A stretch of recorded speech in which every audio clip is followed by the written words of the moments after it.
There are dystopias that entertain, and then there is George Orwell's 1984, a novel that leaves you unsettled long after the final page.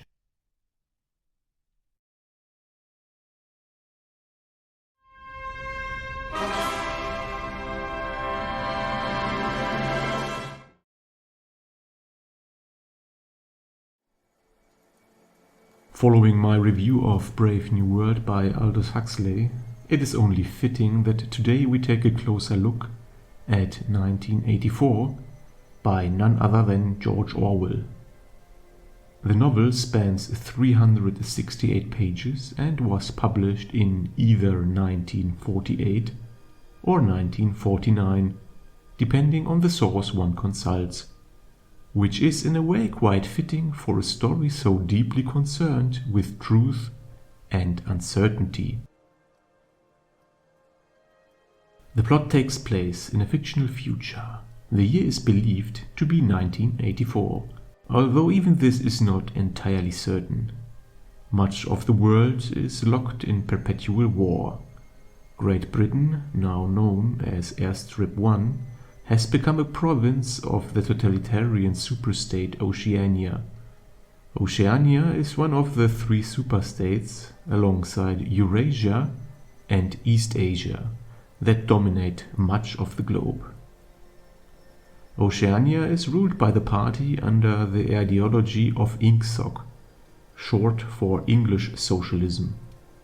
At its head stands Big Brother, a dictatorial figure sustained by an intense cult of personality and enforced by the thought police.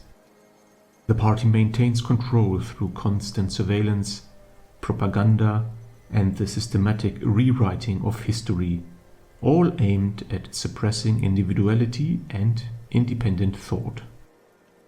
In London, we follow Winston Smith, a member of the so-called Outer Party who works at the Ministry of Truth. His job is to rewrite historical records so that they align with the party's ever-changing version of reality. Past editions of The Times are revised, while the original documents are destroyed in so-called memory holes, leading to massive furnaces. Despite his outward conformity, Winston secretly opposes the party and dreams of rebellion, even though he knows that he is already a thought criminal and will likely be caught one day. Or will he? Using the so-called dystopometer once again, this novel, 1984, easily earns a 5 out of 5. It is no coincidence that the symbol for this rating is a staring eye. The novel is clearly inspired by historical events such as Stalinism, the Great Terror of the 1930s in the Soviet Union, and the purging of former revolutionaries like Leon Trotsky. It also reflects the shifting alliances of World War II, particularly between the Soviet Union, Nazi Germany, and the Western Allies. And particularly in the Soviet Union, the practice to rewrite history to erase those who fall out of favor. While 1984 is often cited as the definitive example of Mars surveillance, it is about far more than that. At its core, the novel explores power as an end in itself. The party does not seek power to achieve some greater goal. Power is the goal. As one member of the so-called inner party describes their vision of the future, and I quote, "If you want a picture of the future, imagine a boot stamping on a human face. Forever." End quote. The party's control extends beyond actions into the realm of thought itself. Through conditioning, propaganda, and if necessary, torture, individuals are bent entirely to its will eventually. The development of newspeak serves to secure this control for future generations by eliminating the very possibility of dissenting thought. This idea is captured in one of the novel's most striking passages, and I quote once more, "The command of the old despotism was, 'Thou shalt not.' The command of the totalitarians was, 'Thou shalt.' Our command is, 'Thou art.'" End quote. Here, an evolution of power is described from controlling actions to ultimately defining identity itself. The party does not merely dictate what people do or don't do, it determines what they are. Another quote reinforces this chilling idea further, and I quote once more, "We are not interested in those stupid crimes that you have committed. The party is not interested in the overt act. The thought is all we care about." End quote. Although the novel provides a global framework consisting of Oceania, Eurasia, and East Asia, the story itself remains tightly focused. We experience this world almost entirely through London, with only a brief glimpse of the English countryside. This limited perspective raises an important question. Can we trust the party's version of the world at all? It is entirely conceivable, and often theorized in discussions of 1984, that only Great Britain is under totalitarian rule by the party, while the rest of the world exists in relative freedom, similar to how modern-day North Korea contrasts with much of the rest of the world. The cultural impact of 1984 is undeniable, perhaps even more so than Brave New World. It has become the defining reference point for dystopian and totalitarian societies. Terms such as Big Brother, thought police, thought crime, memory hole, and doublethink, as well as the adjective Orwellian, have entered everyday language. In terms of characters, the novel features a relatively small and focused cast if we compare this to Brave New World. 1984 is centering primarily on Winston and just a handful of key figures. Critical reception is somewhat difficult to summarize. Like Brave New World, the novel 1984 appears on countless top 100 lists, although there are no particularly notable awards associated with it shortly after its publication.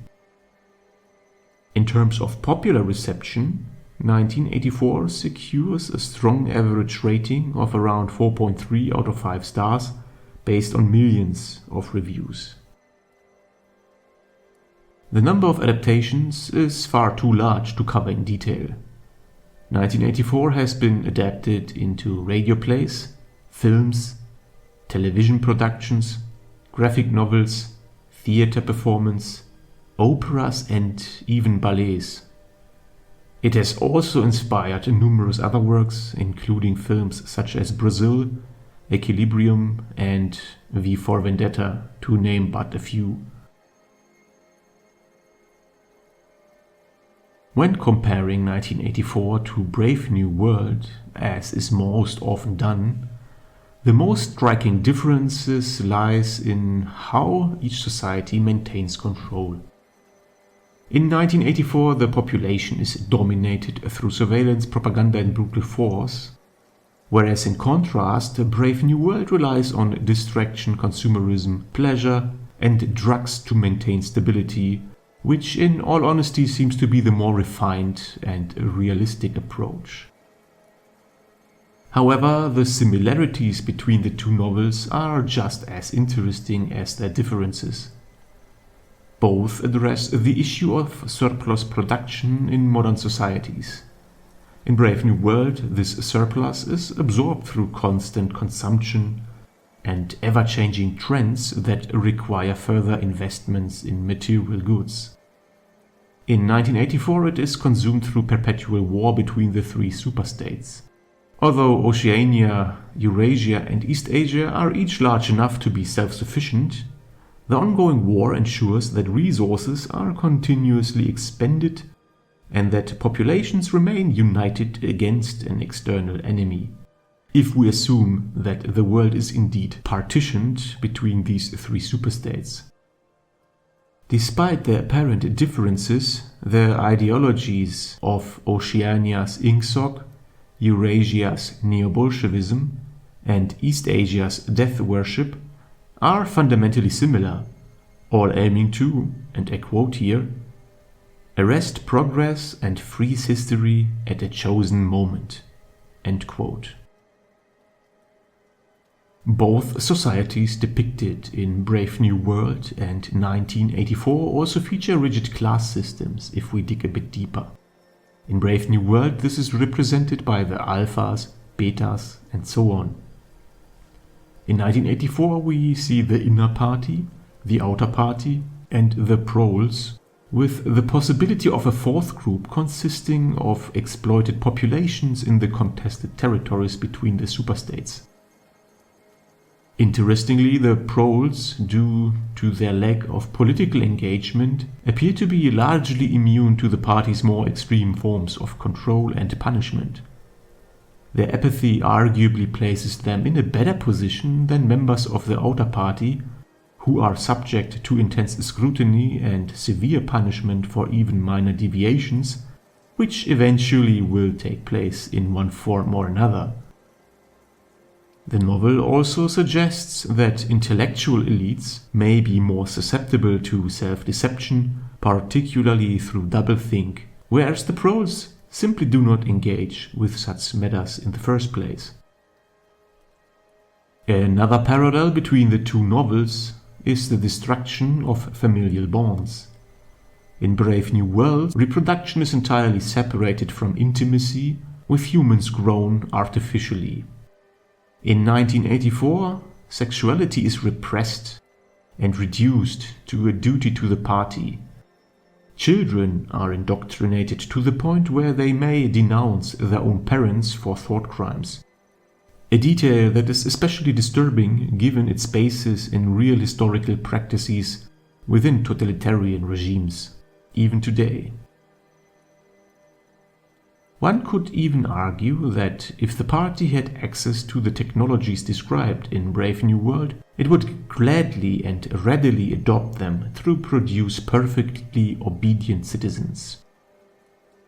In a sense, one could argue that 1984 is just a prelude to the world of Brave New World.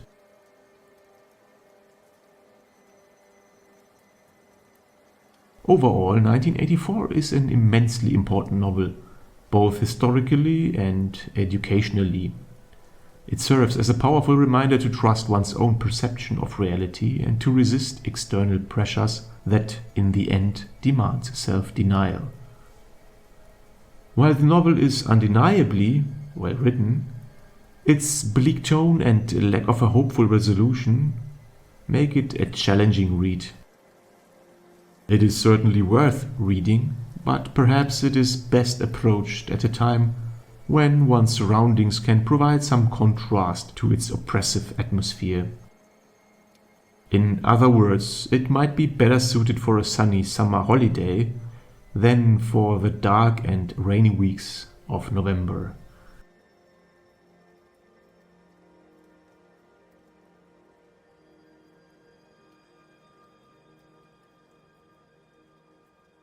If you liked this video, you may also enjoy the other reviews and content on my channel. Feel free to leave a comment if you want to discuss the novels or if you want to suggest other books that I should review in the future. Please consider upvoting and subscribing, it is much appreciated. Thank you for watching and until next time.